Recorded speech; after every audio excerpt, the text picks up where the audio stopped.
Viewers, আজকে করছি খুবই মজাদার একটি চিকেন রেসিপি। আজকের রেসিপি চিকেন হারিয়ালি বা হারিয়ালি চিকেন। এটা খেতে যে কি চমৎকার, একবার তৈরি করে দেখবেন। আর তৈরি করাও খুব সহজ। চলুন দেখে নেওয়া যাক।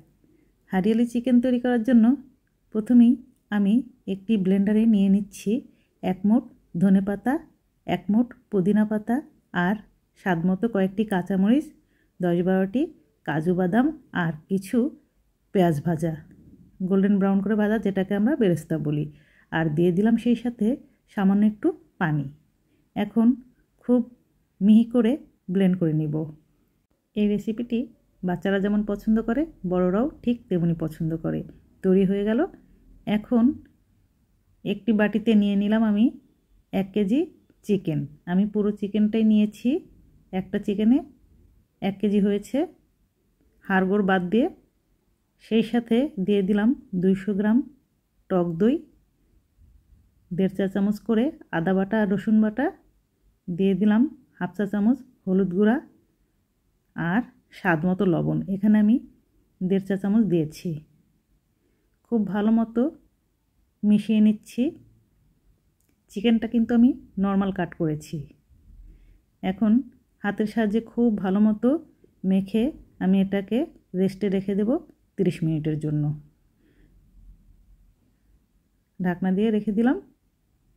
ঠিক 30 মিনিট পর আমি ঢাকনা খুলে আগের থেকে তৈরি করে রাখা ধনেপাতা আর পুদিনা পাতার পেস্টটা দিয়ে দিচ্ছি।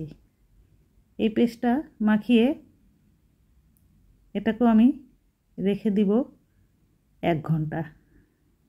এর ফলে এই মশলা এবং পুদিনা এবং ধনেপাতার ফ্লেভারটা খুব ভালো মতো চিকেনে ঢুকবে আর এটা খেতে খুব সুস্বাদু হবে।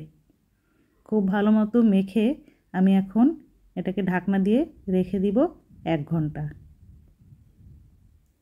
1 ঘন্টার বেশি রাখার দরকার নেই। চারিদিক থেকে একটু সমান করে মুছে নিয়ে আমি রেস্টে রেখে দিচ্ছি ঢাকনা দিয়ে।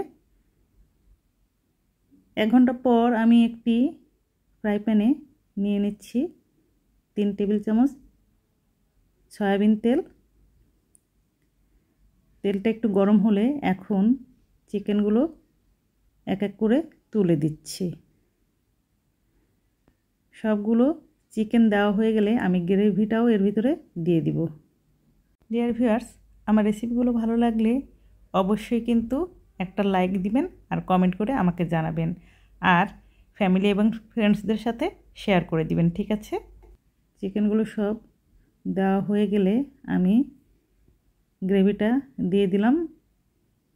এখন চুলার তাপ বাড়িয়ে হাই হিটে দিয়ে দিব।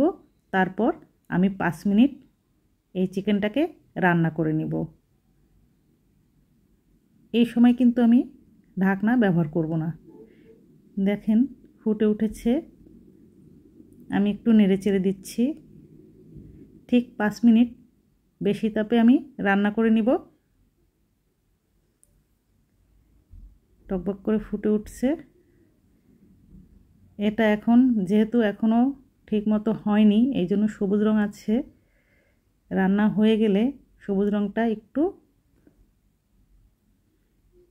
ব্রাউন হয়ে যাবে, হালকা একটু সবুজ থাকবে। আমি আবারও একটু নেড়েচেড়ে দিচ্ছি।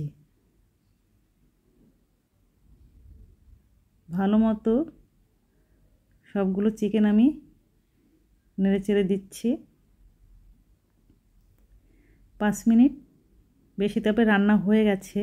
এখন আমি চুলার তাপ কমিয়ে মিডিয়ামে করে দিয়েছি এবং এই মিডিয়ামে আরও 10 মিনিট আমি রান্না করব। 10 মিনিট পর এখন আমি দিয়ে দিলাম 2 চা চামচ ধনে গুঁড়া, 1 চা চামচ জিরা গুঁড়া, 1 চা চামচ গরম মশলা গুঁড়া, 1 চা চামচ কালো গোলমরিচ গুঁড়া। এখন সবগুলো মশলা নেড়েচেড়ে মিশিয়ে নিচ্ছি আর দিয়ে দিচ্ছি সামান্য একটু লবণ। এখানে আমি 1/2 চা চামচ দিয়েছি, কারণ আগে আমি 1.5 চা চামচ দিয়েছিলাম। এতেই হয়ে যাবে। আপনাদের যদি আরেকটু বেশি কম লাগে সেই অনুপাতে লবণটা দিয়ে নেবেন। এখন সবগুলো মশলা একত্রে ভালো মতো নেড়েচেড়ে মিশিয়ে নেওয়ার পর ঢাকনা দিয়ে আমি রান্না করব 15 থেকে 20 মিনিট। এই পর্যায়ে চুলার তাপ থাকবে একদমই লো।